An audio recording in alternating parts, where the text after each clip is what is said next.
ओम नमो भगवते वासुदेवाय। ओम नमो भगवते वासुदेवाय। ओम नमो भगवते वासुदेवाय। नारायणं नमस्कृत्यं नरं चैव नरोत्तमं देवीं सरस्वतीं व्यासं ततो जयमुदीरयेत्। श्रीमद् भागवत ग्रंथ राज की जय। श्री प्रभुपाद की जय। गुरु महाराज की जय। जय गौर प्रेमानंदी। हरि हरि बोल।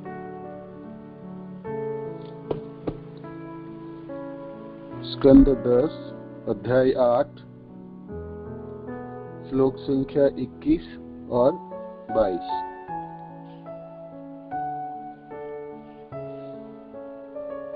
कालेन व्रजत अल्पेन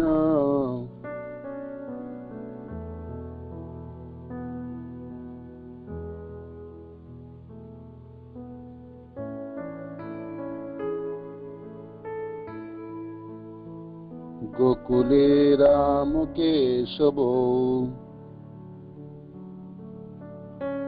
जानुभ्यां सह पाणिभ्यां रिंगमानौ विजोहुतो।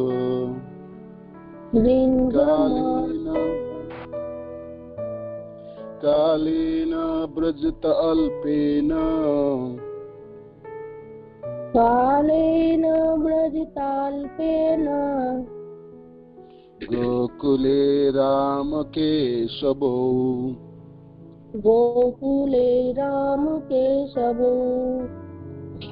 जानुभ्यां सह पाणिभ्यां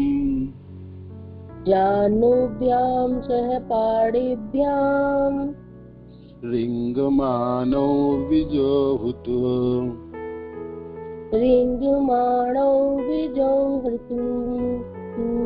कालेन व्रजत अल्पेन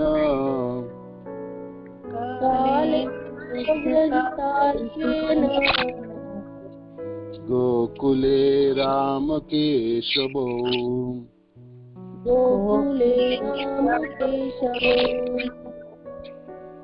जानुभ्यां सह पाणिभ्यां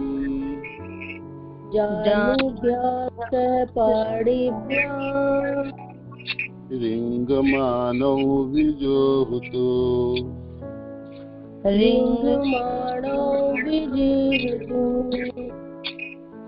कालेन समय के, व्रजता बीतने पर, अल्पेन अल्प अवधि, गोकुले गोकुल या ब्रजधाम में, राम केशवो बलराम तथा कृष्ण ने, जानुभ्याम घुटने के बल, सहपाणिभ्याम हाथों के सहारे, रिंगमानो रेंगते हुए, विजहुतो खिलवाड़ किए। अनुवाद तथा तात्पर्य श्रील प्रभुपाद की जय।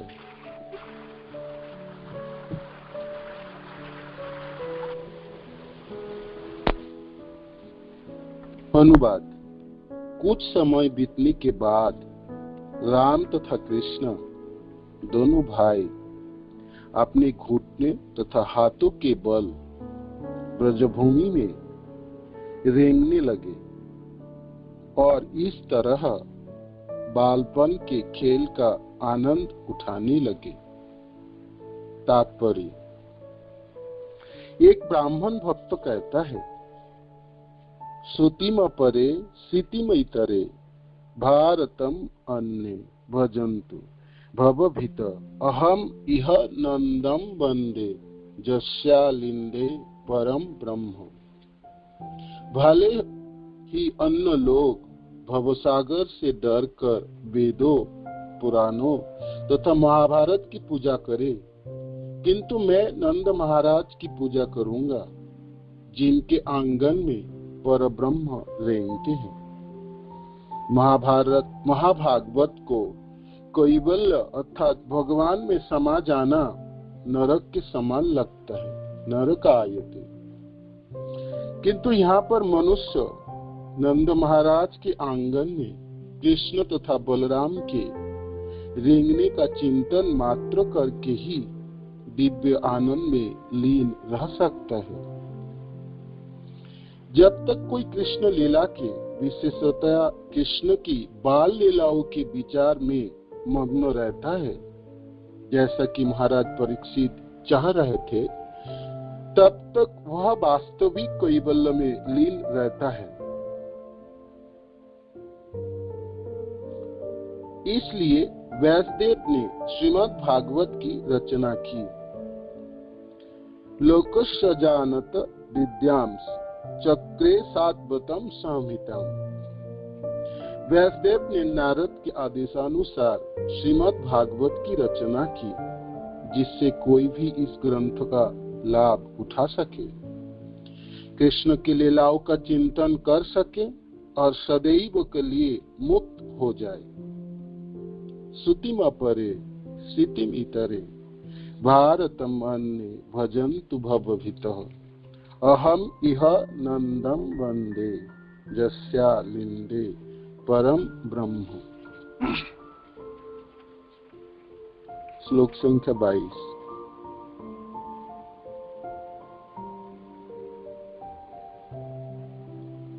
तौ अंघ्रिजुगम अनुकृष्य सरोसिपन्तो घोष प्रघोष रुचिरम ब्रजकर्तमेषु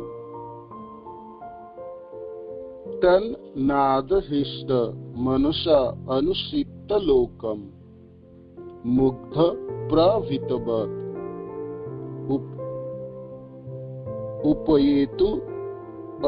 उपयेतु अंतिमात्रो तोयं घ्रिजुग्मं मनुकृष्य सरोषिपन्तो घोषो प्रघोषो रुचिरं ब्रजकर्दमेषु तन्नादहिष्ट मनसानुसितलोकम्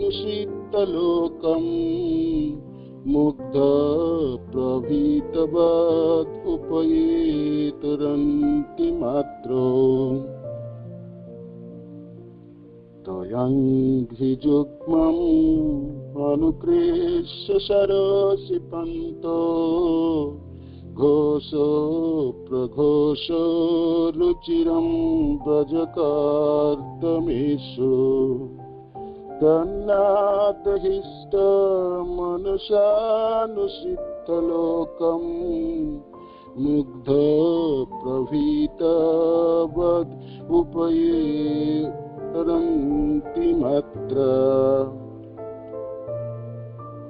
तोयं घ्रिजुग्मं अनुकृष्य सरोषिपन्तो घोषो प्रघोषो रुचिरं ब्रजकर्दमेषु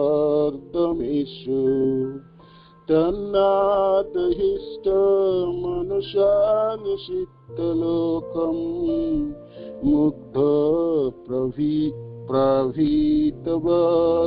उपयेरन्तिमात्र। तो तथा कृष्ण तथा बलराम दोनों अंघ्रि जुग्मम अनुकृष्य अपने दोनों पांवों को घसीटते हुए अंघ्रि जुग्मम अनुकृष्य सरोसिपन्तो सांपों की तरह रेंगते घोष प्रघोष रुचिरम अपने घुंघरुओं से आवाज करते जो अत्यंत मधुर थी ब्रजकर्दमेषु ब्रजभूमि की धरती पर गोबर तथा गोमूत्र से उत्पन्न कीचड़ों में तत्नाद उन घुंघरू की आवाज से हिष्ट मनुष्यों अत्यंत प्रसन्न होकर अनुसृत्य पीछे पीछे चलते हुए लोकम अन्य लोगों की मुग्ध मोहित होकर प्रवृत्तवत उनसे बारंबार डरते हुए उपयेतु तुरंत लौट आए अंतिमात्र अपने माताओं की ओर। अनुवाद तथा तात्पर्य श्रील प्रभुपाद की जय। जब कृष्ण तथा बलराम अपने पैरों के बल ब्रजभूमि में गोबर तथा गोमूत्र से उत्पन्न कीचड़ वाली जगहों में रेंगते थे तो उनका रेंगना सांपों की रेंगनी जैसा लगता था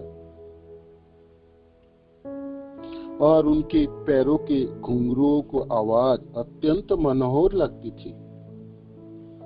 ये अन्य लोगों के घुंघरुओं की आवाज से अत्यधिक प्रसन्न होकर उनके पीछे पीछे चल देते, मानो अपनी माताओं के पास जा रहे हो। किंतु जब ये यह देखते हैं कि दूसरे लोग हैं तो भयभीत होकर अपनी असली माताओं यशोदा तथा रोहिणी के पास लौट आते। तात्पर्य, ब्रजभूमि में रेंगते हुए कृष्ण तथा बलराम घुंघरुओं की आवाज से मुक्त हो जाते थे। इससे कभी कभी अन्य लोगों का पीछा करने लगते। उन लोगों को कृष्ण तथा बलराम का रेंगना अत्यधिक आनंद देता, अतः वे चिल्ला रह पड़ते, ओहो देखो न, कृष्ण तथा बलराम किस तरह रेंग रहे हैं।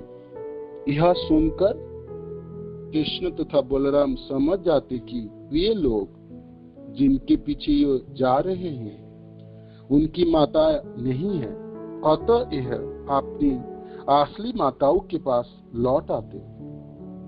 इस तरह कृष्ण तथा बलराम का रेंगना पड़ोस के लोगों के साथ साथ माता यशोदा तथा रोहिणी और दोनों बालकों को भी आनंद प्रदान करता है।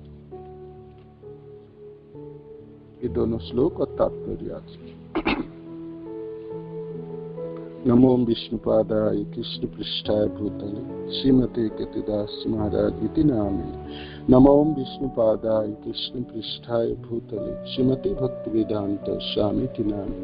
नमस्ते सारस्वती देवी गौरवाणी प्रचारिणी निर्विशेष शून्यवादी पाश्चात्य देश तारिणी। ओम अज्ञानतिमिरन्धस्य ज्ञानाञ्जनशलाकया चक्षुरुन्मीलितं तस्मै श्रीगुरुवे नमः। श्रीचैतन्यमनोभीष्टं स्थापितं येन भूतले स्वयं रूपकदा मह्यं ददाति सपदान्तिकं। वन्देऽहं श्रीगुरु श्रीयुतपदकमलं श्रीगुरून् वैष्णवांश्च श्रीरूपं साग्रजातं सहगण रघुनाथान्वितं तं सुदीपं साद्वैतं सावधूतं परिजनसहितं कृष्ण चैतन्यदेवं श्रीराधाकृष्णपादान्वितमांश्च।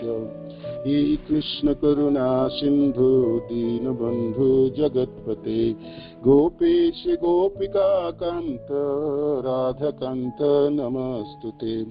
तप्त कांचन गौरांगी राधे वृंदावनेश्वरी विश्वानुसुते देवी प्रणमामि हरे प्रिये।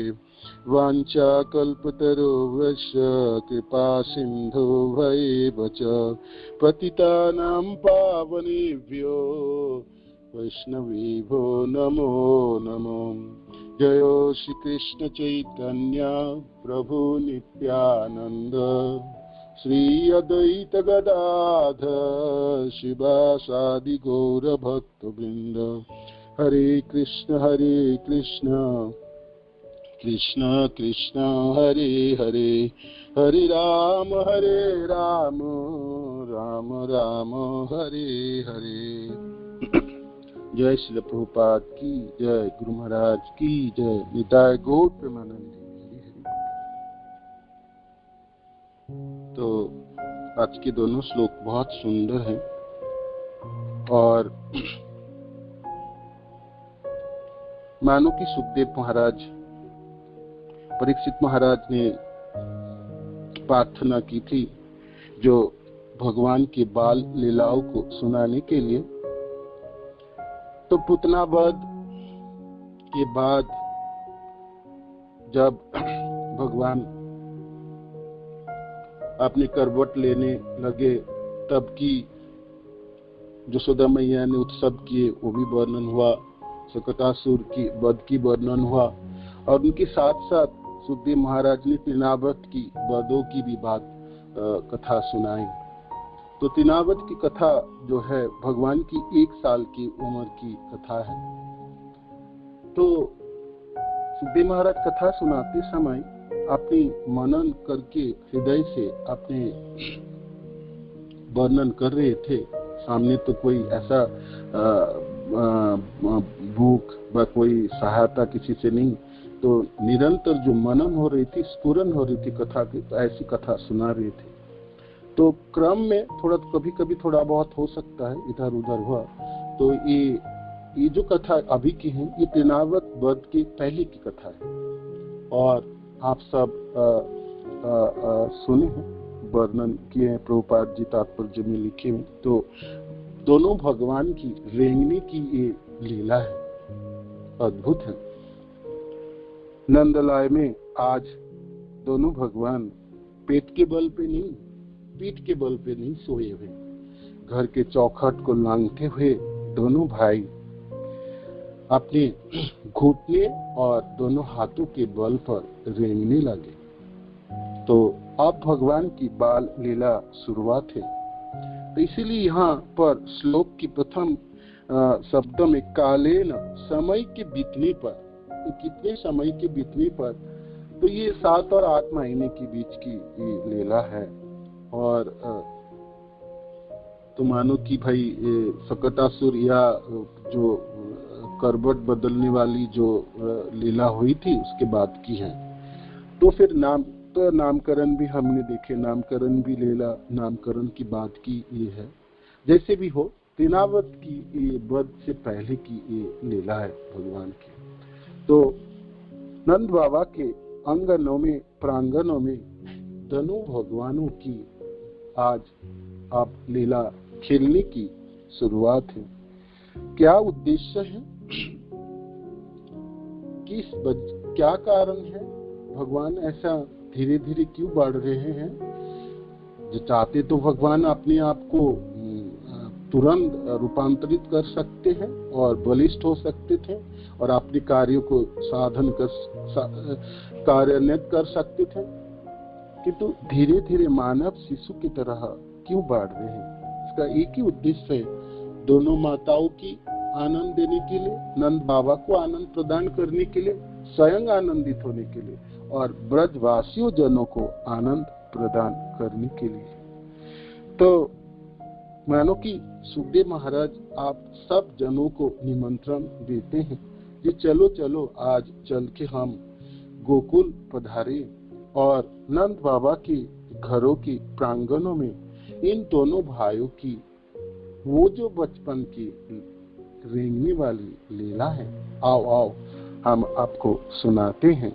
तो परीक्षित महाराज तो सुन ही रहे हैं, तो उनके साथ साथ हम सब जीव, हम भी मुमूर्षु हैं। परीक्षित महाराज के पास तो 2 दिन या 2.5 दिन समय है, तो हम सब जीवों के लिए तो कितने समय है वो तो पता नहीं, हो सकते उनसे कम है, थोड़ा बहुत ज्यादा है, किंतु है तो मुमूर्षाम सबो है, सब लोग हैं। तो एक निमंत्रण है और भागवत के माध्यम से सुखदेव महाराज की ये निमंत्रण स्वीकार करके हम सब नंदलाय में चले और उस दृश्य को देखने के प्रयास करें। उस दृश्य को अपने इस आंखों से, अपने हृदय से और समस्त इंद्रियों की शक्ति को एकत्रित करके देख पाओ तो देख लो, मानो कि तो पुण्य पुंज हित साधक अपने जीवन में अपने पुण्य को एकत्रित किए और अपने प्रारब्ध अच्छी जाग उठी और अपने मनों में वो लालसा जाग उठी। तो आओ आज ये दृश्य को दर्शन करो। तो क्या अद्भुत दृश्य होगी। गोलोकपति वैकुंठपति दोनों भगवान आज मानव शिशु की तरह नंद बाबा के आंगनों में रेंगने लगे, हाथों के बल पर, घुटने के बल पर। पानी भ्रम, जानुभ्रम सह पानी भ्रम। घुटने, पूरे पांव में तो बल अभी नहीं है तो खड़े नहीं हो सकते, तो खड़े नहीं हो सकते तो क्या, बाहर तो आप चौखट तो लंघना है, तो भगवान दोनों लंघे सरीसृप सरोसिपन तो सांप की तरह रेंगते हुए चल रहे हैं। तो क्या दृश्य होगा, क्या अद्भुत सुंदर दृश्य होगी इस। तो माँ ने पनाही दोनों भगवान के चरणों में घुंघरू बांध दिए, कमर में भी घुंघरू है, घुंघरू की पेटी है। आनंद वृंदावन चंपू में श्रील कवि कर्णपूर्ण करते हैं, पांव के साथ साथ कमर में भी बंधा हुआ है, और हाथों में वलय है, उसमें भी घुंघरू बंधा हुआ है। तो स्वाभाविक दोनों बच्चे जब बैठे रहेंगे तो घुंघरू की आवाज सुनाई नहीं देती, तो स्वाभाविक उस घुंघरू से सुंदर आवाज निकलती है। तो उसके शब्द से लोभान्वित होकर भगवान त्वरित गति से भागने लगते, मान चलने लगते, रेंगने लगते।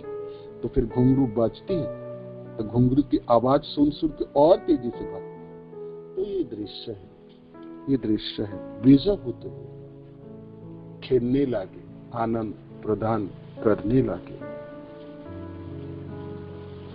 तो जब घुंघरू की आवाज जोर बाजती है तो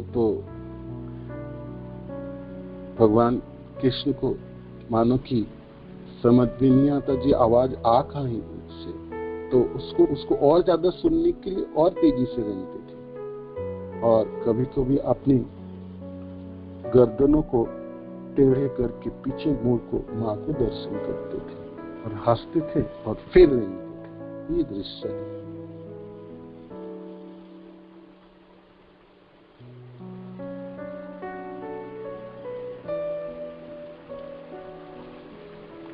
तो रेंगते हुए चलेंगे तो क्या होगी, रेंगने वाली जो होते हैं सरीसृप, जो सांप जैसा अपने शरीर के बल पे रेंगते मृत्यु के ऊपर चलते हैं। तो भगवान को भी, दोनों भगवानों की, इसीलिए इसके यहाँ पर श्लोकों में उपमा है, सरोसिपंतो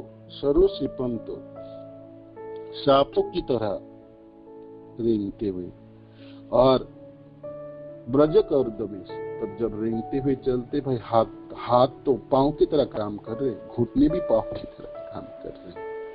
तो किसके ऊपर रेंगते हैं, गोकुल है तो स्वाभाविक गाय है, तो उसके गोबर और गोमूत्र से कीचड़ों में भगवान रेंगते हैं। तो सारे शरीरों में कीचड़ लगा हुआ था, हाथों में, घुटने में, और वो हाथ कभी कभी श्रीमुख में भी लाते थे, तो मुखों में भी, गालों में भी लगा रहती, तो कीचड़ ही कीचड़। तो ये भगवान की दृश्य है रेंगने की। और प्रांगणों में रेंगते माँ को तो जरूर पीछे मुड़ के देखते थे।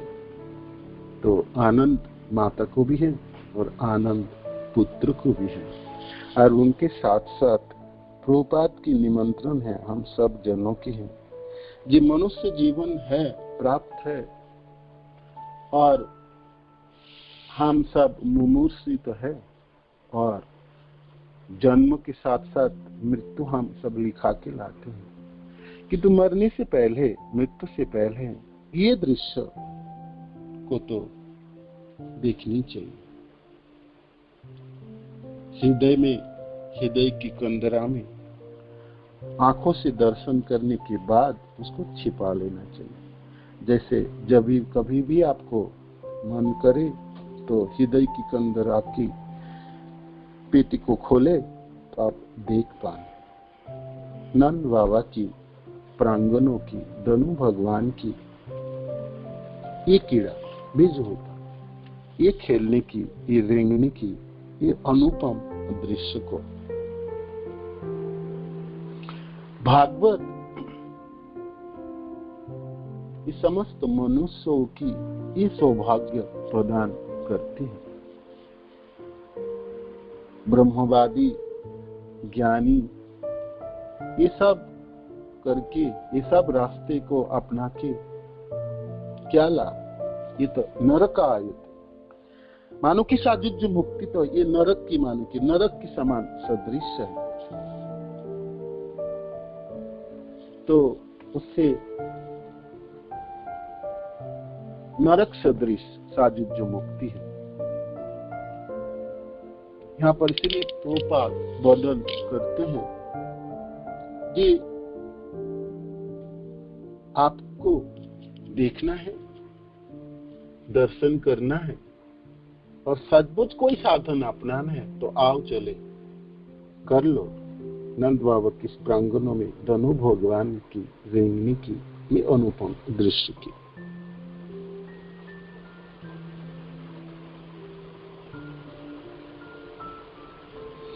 तो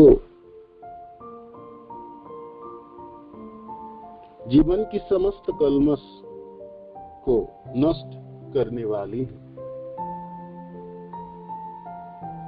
आम जनसाधारण को तो पता नहीं है, इसीलिए सब गुमराह है। तो इसीलिए व्यासदेव जी ने इस भागवत की रचना की है। लोकस अजान विद्यान चक्र सात्वतम संहितम। लोकस अजान, लोग अपनी जो स्वार्थ है, जो अपना आनंद है, अपनी जन्म मृत्यु को चक्र को भेदने की जो रास्ता है उससे वो भूल गया, गुमराह हो गया। तो इसीलिए व्यासदेव जी ने इस शास्त्र की रचना की और आज ये अनुपम दृश्य को स्थापन करते हुए सबों को आह्वान कर रहे हैं कि आइए आप अपने भगवान के प्रति जो भक्ति है उसको जागृत कीजिए। अनर्थ उपशमम साक्षात भक्ति योग अधक्षजे। अनर्थ उपशमम साक्षात, समस्त अनर्थों को नाश करने वाली उस भक्ति, उस भगवान कृष्ण की भक्ति को ग्रहण करके मनुष्य अपने आप को आनंदित कर सकते हैं, अपने जीवन को धन्य कर सकता है और विशेष करके भगवान कृष्ण की भी चरणों में आश्रित होके, भगवान कृष्ण में आसक्त होके आप अपने स्वरूप को प्राप्त हो सकते हैं। तो उन दिशाओं में आह्वान है, निमंत्रण है सुखदेव महाराज की, श्री व्यासदेव जी की और विशेष करके इस जगत के त्राणकर्ता श्री प्रभुपाद की, जे आइए भगवान की उस बाल लीलाओं की दर्शन करने की अभिलाषा मनु में भावना जाग उठे, हृदय में एक उमंग हो जो ओहो क्या सुंदर है, क्या सुंदर है।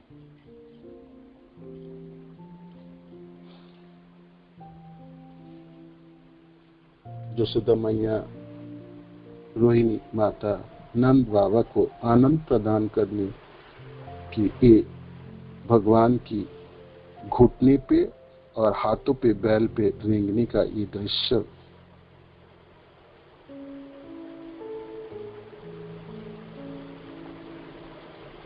कीचड़ों में लेपटा हुआ, दोनों हाथ, दोनों शरीर के सारे जगह पे कीचड़ लगा हुआ, मुस्कान और ग्रीवा तथा गले को थोड़ी टेढ़े करके पीछे की तरफ देखते हुए, माता को देखने से मुस्कान है ये दृश्य है।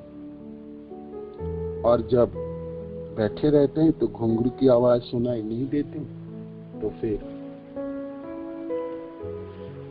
उस घुंघरू की ध्वनि को सुनने के लिए भगवान रेंगना शुरू करते हैं। और ब्रज में भी गोपी जनों ने अपने श्री चरणों में घुंघरू बांधते हैं, तो किसी की घुंघरू की दूसरे की घुंघरू को आवाज सुन के भी उनके पीछे पीछे तीव्र गति से भागते थे, रेंगते थे। तो दोनों रेंग के पीछे पीछे आ रहे हैं, तो किसी गोपी जनों ने अपने घूंघट को निकल के जब पीछे देखते थे और कहते, ओहो कितनी सुंदर है, क्या सुंदर है, क्या सुंदरता है, तब उनकी आवाज सुन के समझ जाती थी ये तो माँ की आवाज नहीं है। तो फिर चकित होकर तुरंत लौटते थे नाव के तरफ। तो ये दृश्य है। दूसरे श्लोकों में भगवान स्तंभित होकर एक कोशिश करे, मानो कि माँ सोच के, यशोदा मैया या रोहिणी माता को सोच के भक्ति के पीछे रेंग रहे थे, चल रहे थे तीव्र गति से। और जब उस दोनों बच्चे को रेंगते हुए पीछे आ रहे थे तो देख रहे, तो दूसरे कोई गोपी जन अपने पीछे मुड़ के कहते, ओहो कितनी सुंदर दृश्य है। तो आवाज सुनते ही समझ जाते थे ये तो माँ की आवाज नहीं है, ये तो माँ नहीं। तो फिर स्तंभित होकर, हतचकित होकर, मानो कि डर के पीछे मुड़ के फिर माँ की तरफ तीव्र गति से रेंगते हुए माँ की तरफ बढ़ रहे हैं। तो ये दृश्य, ये अनुपम दृश्य दोनों माँओं को, उस गोपी को, विशेष करके ब्रजवासियों जनों को आनंद में मग्न रखने वाले हैं। आज भगवान शुरुआत किए हैं अपने बाल लीलाओं की इस अद्भुत अनुपम क्रीड़ा शुरुआत किए हैं। आने वाले श्लोकों में भी ऐसा भगवान की सुंदर सुंदर बाल लीलाओं के सुनने के लिए हमको मिलेंगे। भगवान की बाल लीलाओं के वर्णन करते समय, आपको पढ़ते समय, श्रवण करते समय अब याद आएंगे वो भक्त जनों की जिन्होंने सद्बुद्ध उनके दर्शन करके अपनी भावनाओं को व्यक्त किया है। तो बिल्लमंगल ठाकुर, लीलासुख जी और सूरदास जी दोनों इस अध्यायों की समस्त श्लोकों की श्रवण करते समय, पढ़ते समय आपको अवश्य याद आएंगे लीलासुख जी के, बिल्लमंगल ठाकुर के, और विशेष करके वो ग्रंथ के कृष्ण कर्णामृत ग्रंथ है जो महाप्रभु की अति प्रिय ग्रंथ। और कृष्णदास कविराज गोस्वामी चैतन्य चरितामृत में वर्णन करते हैं, कर्णामृत सम वस्तु नहीं त्रिभुवने, যাহা হইতে হয় শুদ্ধ কৃষ্ণ প্রেম জ্ঞানী, সৌন্দর্য মাধুর্য কৃষ্ণ লীলার অবধি, সে জানে যে কর্ণামৃত পড়ে নিরবধি। ব্রহ্ম সংগীতা কর্ণামৃত দুই পথি পাইয়া, মহারত্ন প্রায় পাই আইলা সঙ্গে লইয়া। চণ্ডীদাস বিদ্যাপতি রায়ের নাটক গীতি, কর্ণামৃত গীত গোবিন্দ স্বরূপ রামানন্দ শনে, মহাপ্রভু রাত্রি দিনে गाई सुने परमयानंद। ये कर्णामृत की कृष्ण कर्णामृत ग्रंथ के बारे में वर्णन है श्री चैतन्य चरितामृत में। महारत्न प्राय, तो कर्णामृत की ग्रंथ जैसा इस त्रिभुवन में, तीनों संसार में ऐसा ग्रंथ नहीं है जिससे शुद्ध कृष्ण प्रेम प्राप्त होता है। सौंदर्य और माधुर्य, कृष्ण लीला की सौंदर्य और माधुर्य वर्णित है। और निरंतर जो कर्णामृत को पढ़ेंगे, सुनेंगे, उनको भगवान कृष्ण के सौंदर्य और माधुर्य को समझ पाएंगे और ग्रहण कर पाएंगे और कृष्ण प्रेम जाग उठेगी। ब्रह्म संगीता और कर्णामृत दोनों ग्रंथों को महाप्रभु अपनी दक्षिण भारत यात्राओं में प्राप्त किए और रत्न समान, महारत्न जैसे मानो की प्राप्त हो गया और इस दोनों ग्रंथों को ले आए और हम सबों को प्रदान किए, इस संसार के समस्त जीवों को प्रदान किए। चंडीदास और विद्यापति की पदावली के साथ साथ रामानंद राय के नाटक की गीत के साथ साथ इस कर्णामृत और गीत गोविंद को भी श्रवण करते थे और महा आनंद, परम आनंद में महाप्रभु श्री नीलाचल धाम में विराज करते थे। तो इस कर्णामृत ग्रंथों के बारे में वर्णन है। आइए इस श्री कृष्ण कर्णामृत ग्रंथ से भगवान के बाल लीलाओं के विशेष करके कई से लीलाओं वर्णन है। अभी भी कुछ श्लोक जो भगवान की आज की श्लोक के साथ में सामंजस्य रखते हैं, आपको मैंने पढ़ के सुनाता हूँ। श्लोक संख्या 16 कृष्ण कर्णामृत ग्रंथ है। भगवान के चरणों में नूपुर है और उस नूपुर बाज रहे हैं, तो उन्हीं के दृश्य को दर्शन करते हुए लीलासुक जी वर्णन करते हैं।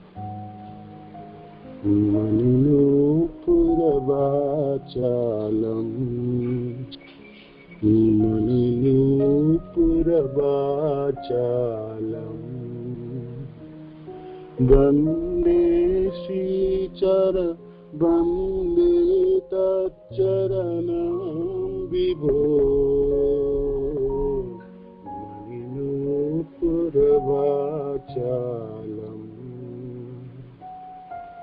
वंदे तच्चरणं विभो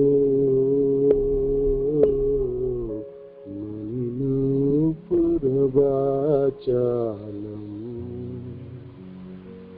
ललितानि हृदयानि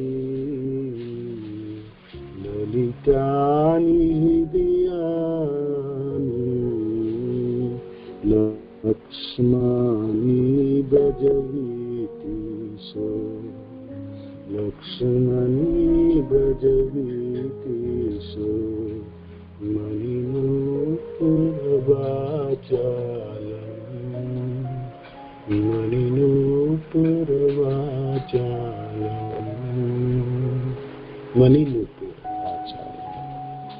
मुनियों की नूपुर है श्री चरण में।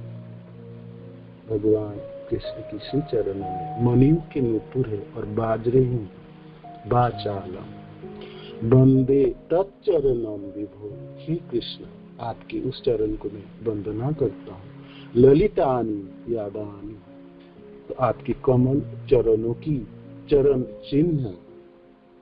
लक्ष्मानि ब्रजवृत्तिषु, ब्रज के रास्ते पे, गलियों पे, प्रांगण में आपके चरण चिन्ह अंकित है, कमल चरण चिन्ह अंकित है। उसी चरणों की मैं वंदना करता हूँ। लीला सिद्धि श्री बिल्वमंगल ठाकुर के लिए हम सब जनों की भावना और हम सब शब्दों की पढ़ेंगे और कोशिश करेंगे उस नंदलाय में, उस ब्रज में, ब्रज के ब्रजवृत्ति से, ब्रजों के रास्ताओं पे, ब्रजों के पथों पे भगवान कृष्ण की चरण चिन्ह अंकित है। लीलासुक जी के लिए तो ये दृश्य नहीं है, लीलासुक जी स्वयं अपने आंखों से दर्शन कर रहे हैं, भगवान के साथ में रह के देख रहे हैं और अपने कलम को चलाते हुए वर्णन कर रहे हैं। यह अद्भुत वर्णन शैली है और हृदय की भावनाओं की व्यक्त करे। मणिनूपुरवाचालम्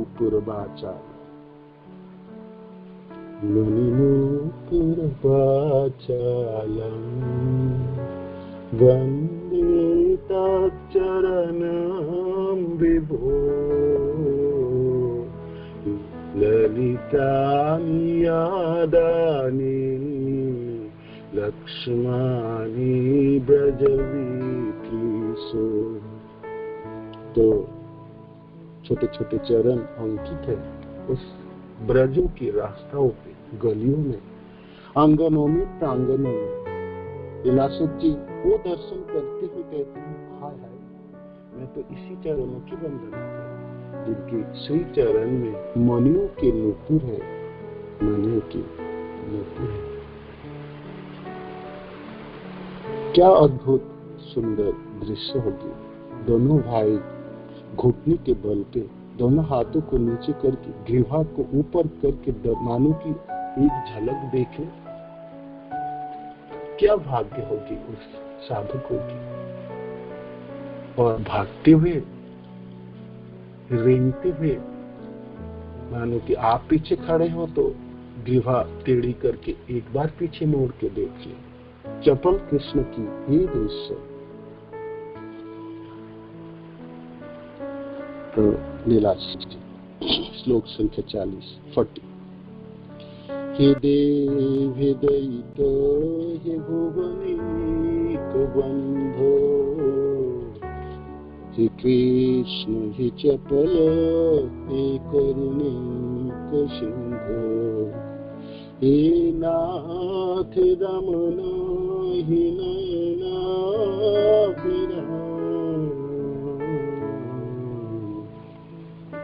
अहा कदानुभवितसि पदं दिश। हे देव, हे प्रियतम, हे समस्त जगतों के बंधु, हे कृष्ण, हे चपल, हे करुणा के सिंधु,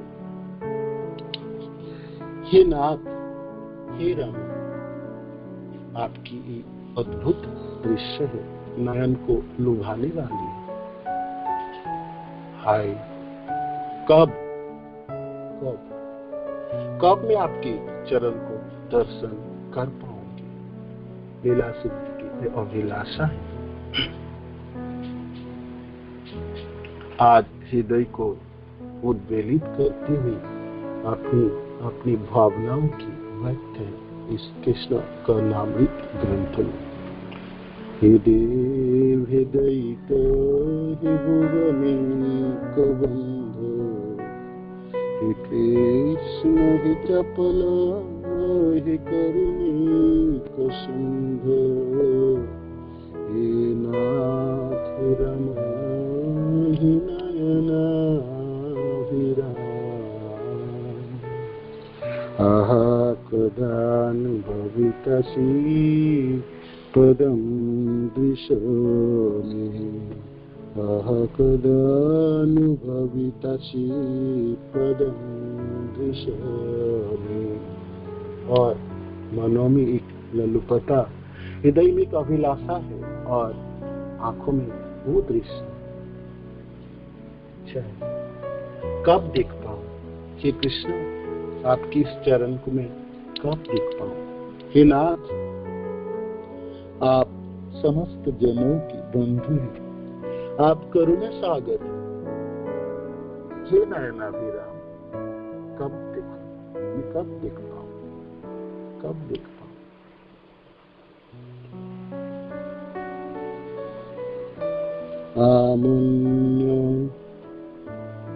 आमुन्य धन्यानि दिनान्तराणि, आमुन्य धन्यानि दिनान्तराणि, हरे तदालोकनम् अन्तरेण, अनाथ बन्ध करुणैक सिन्धो, हहन्त कथं नयामि। आमूल अधन्य, मेरी जो सारे दिन है वो अशुभ है। दिनांतराणि, सुबह होती है, शाम होती है, दिन होती है, रात होती है, सब बीत जाता है, सब बेकार बीत जाता है। अधन्य, कोई सुख नहीं है इसमें, कुछ अच्छा नहीं है। हरे तद आलोकनम अंतरेण, हे हरि, हे कृष्ण, आपके बिना दर्शन की ये बेकार दिन बीत जा रही है। सुबह भी बीत जाता है मेरा, शाम बीत जाता है, दिन बीत जाता है, रात बीत जाती है, और ये सब अशुभ है, अधन्य, आमुनि अधन्य, दिनांतरा। हरे तदालोको न अंतरे। हे हरि, आपको दर्शन ना कर पाने से, आपके चरण चिन्ह को ना देख पाने से ये सब बेकार है, अशुभ घड़ी है, अशुभ घड़ी। अनाथ बंधु, आप अनाथ जनों की बंधु है, सब कुछ है आप अनाथों की। तो लीलासुख जी, मानो कि आपने हृदय को बाहर करके, उद्वेलित करके, तुम्हें हे अनाथ के बंधु, करुणैक सिंधु, आप करुणा के सागर हो। हा हंत कथम नयन, मैं कहाँ जाऊं, किसके पास जाऊं, क्या करूं जो हे कृष्ण मैं आपको देख पाऊं।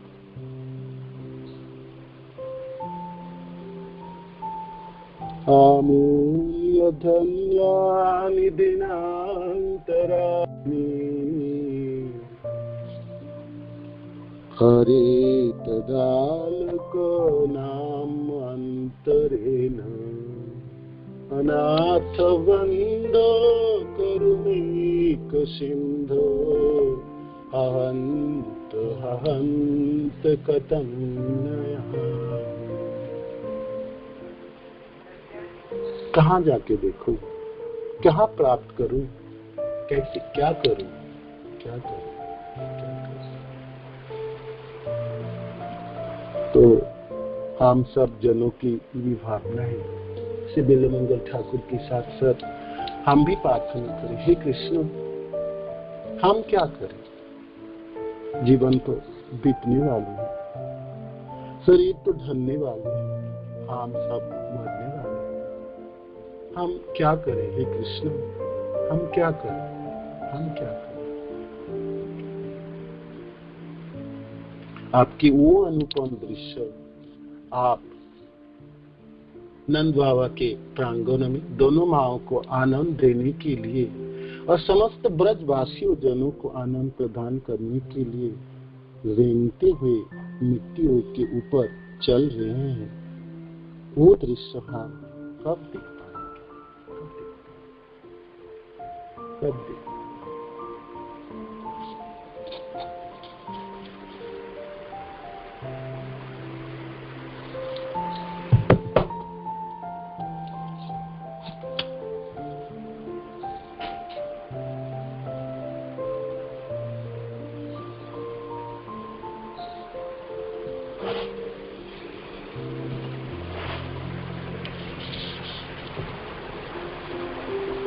तो ये भागवत शास्त्र हम सबों की मनों की भावनाओं की उजागर करेगी और हम सबों को लालायित करेगी, विशेष करके इस समय की लीलाओं की, भगवान की इस अनुपम सुंदर लीलाओं की। दोनों भाई आज मानो कि कह रहे हैं आओ देखो देखो देख लो। तो इसीलिए इस दूसरे 22 नंबर श्लोक की तात्पर्य तथा अनुवाद इतनी सुंदर है, श्रील प्रभुपाद की क्या शब्द है और भावना उसमें लक्षित हुई। जब कृष्ण तथा बलराम अपने पैर के बल ब्रजभूमि में गोबर तथा गोमूत्र से उत्पन्न कीचड़ वाली जगह में रेंगते थे तो उसका रेंगना सांपों की रेंगने जैसा लगता था और उनके पैरों की घुंघरू की आवाज अत्यंत मनोहर लगती थी। क्या आवाज है, लीला सुद्धी उस नूपुरों की बात कर, मणि नूपुर घुंघरू बजती है,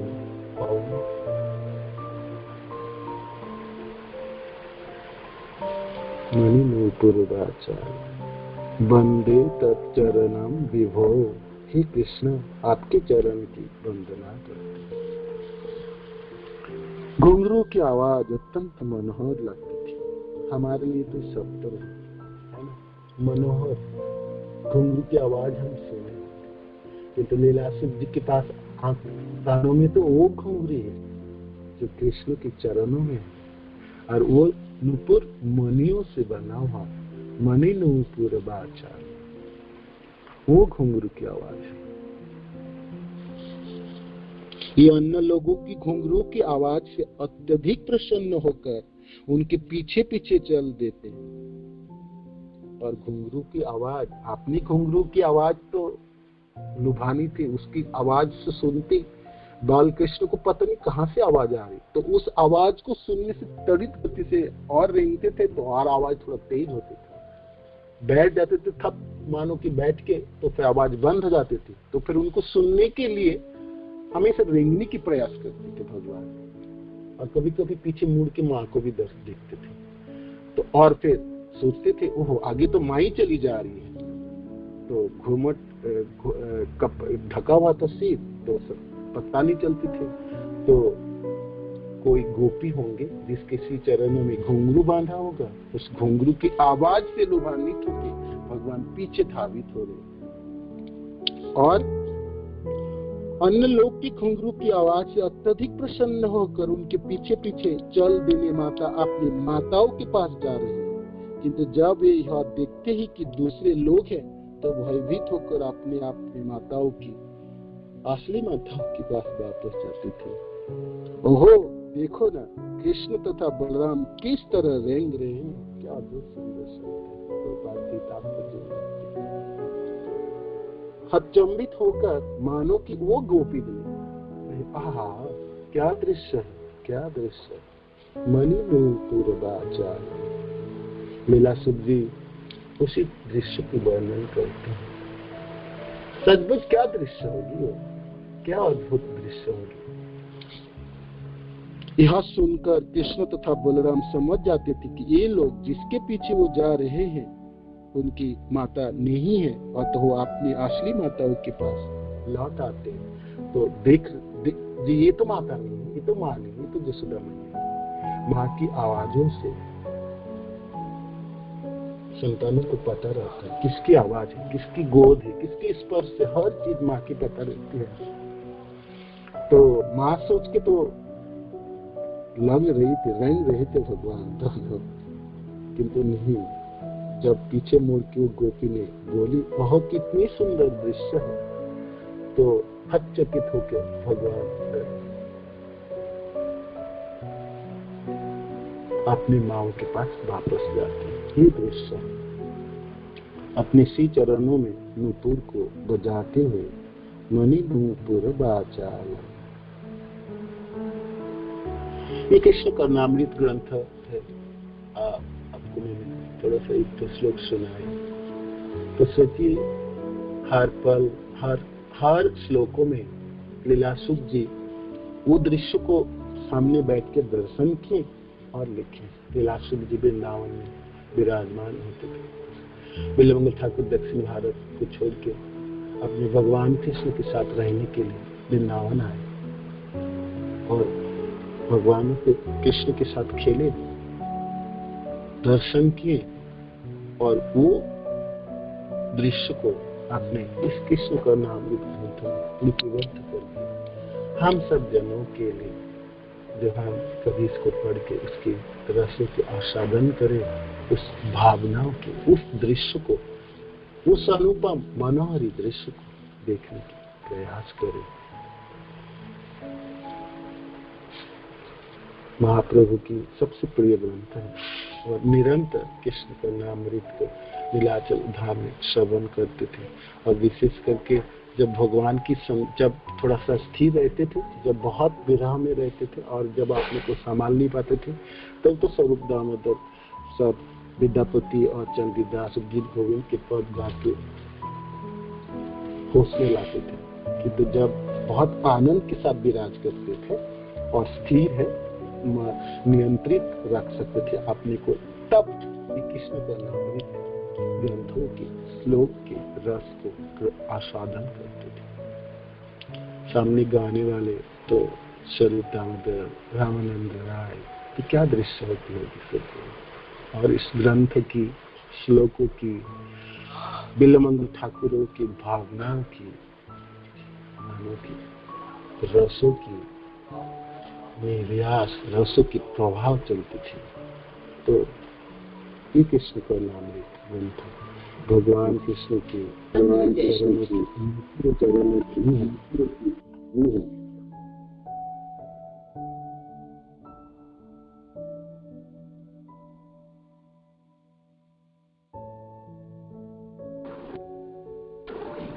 हरे कृष्ण। श्यामानंद प्रभु, आपकी आवाज बंद हो गई है, अनम्यूट कीजिए प्लीज।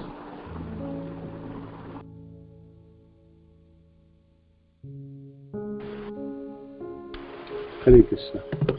जय श्री प्रभुपाद की जय, गुरु महाराज की जय। तो किसी को कोई कुछ ऐड करना है करिए प्लीज, कोई पूछना है तो पूछिएगा। हरे कृष्ण। मणि नूपुर वाचा, बोलिए हरि बोल।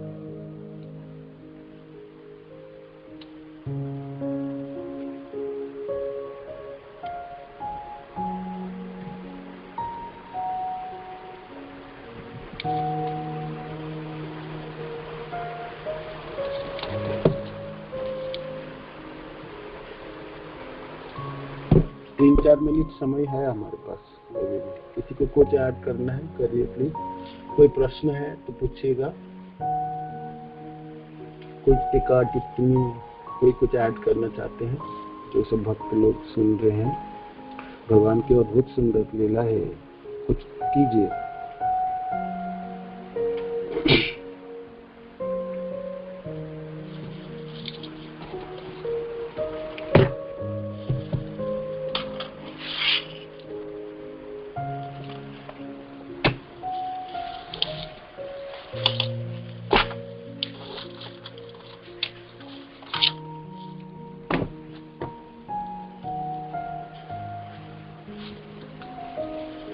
हरे कृष्ण।